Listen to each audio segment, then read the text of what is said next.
waligalteen dhukaasa dhaabuudhaa battalumatti diggame. Israa'elii fi Iraan waligaltee cabsan jechuudhaanis walimachuu jalqaban. Pireezidaantiin Ameerikaa Doonaald Tiraamp Iraanii fi Israa'el waligaltee dhukaasa dhaabuu cabsaniiru jechuudhaan ifatti dubbatan. Israa'eliin ammoo boombiiwwan sana Iraan irraa akka hin lakkifne jechuudhaan addatti akeekkachiisaniiru. Rakkoon Israa'elii fi Iraan gidduutti hammaataa dhufee salphisuudhaaf sa'aatiiwwan 2 yeroo darbanitti Doonaald Tiraampii fi Kwaatar gidduu seenuudhaan dhukaasa dhaabuu waliigalanii turanis waan diigame fakkaata. Ministeerri ittisaa Israa'el Yizraa Kaasaa Iraan waligaltee kana kallattiin cabsite jechuun himachuun deebii cimaa kennuudhaafis dhaadataniiru.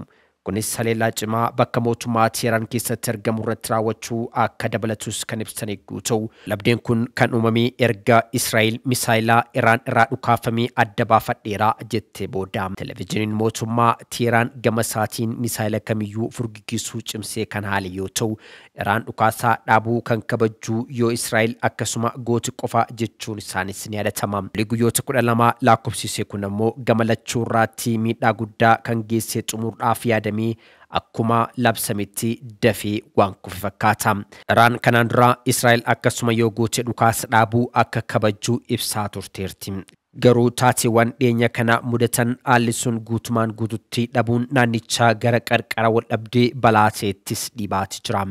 Miidiyaaleen mootummaa Iraan SNN akka gabaasetti Iraan osoo waligaltee dhukaasa dhaabuun jalqabin dura misaayilota marsaadhumaa gara Israa'elitti dhukaastis jedhee ture. Akkuma ibsanitti Israa'el ganama sa'aatiiwwan muraasa duraam haliillaawwan misaayilaa walirraan cinne yoo xiqqaate namoota 4 na jalaa ajjeeseera jechuudhaan ibsiteerti.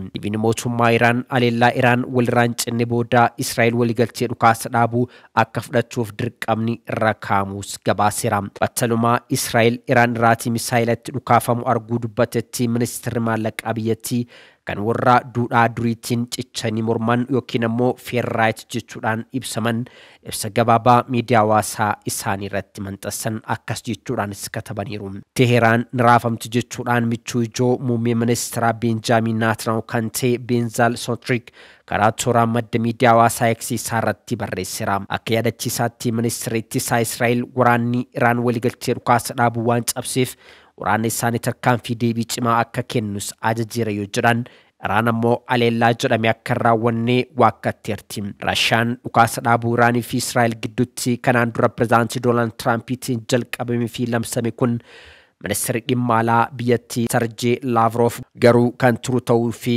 dhiisuusaa shakkii akka qaban ibsaniitti jiru.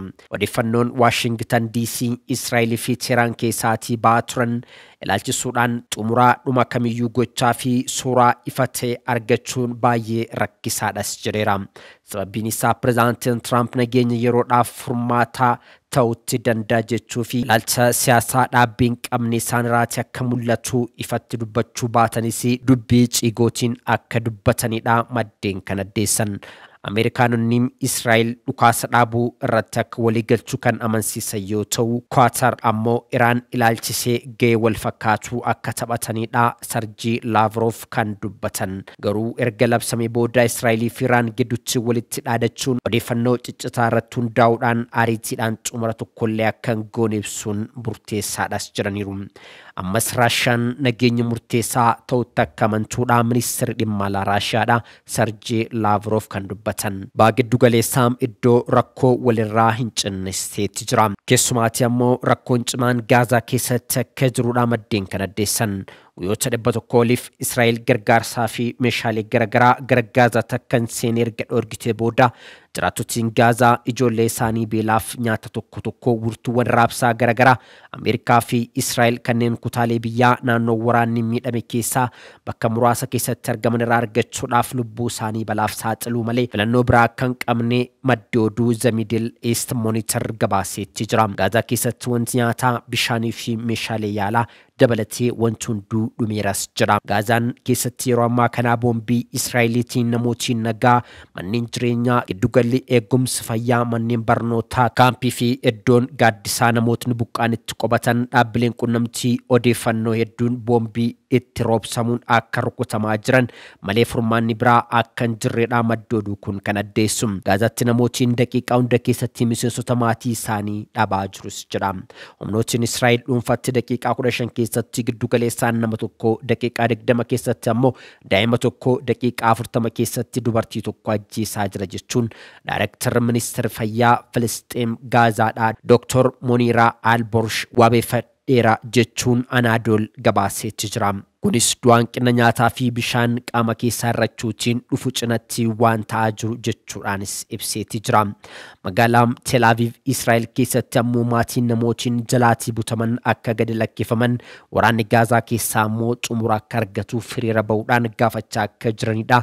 Jerusalem Post kan gabaase.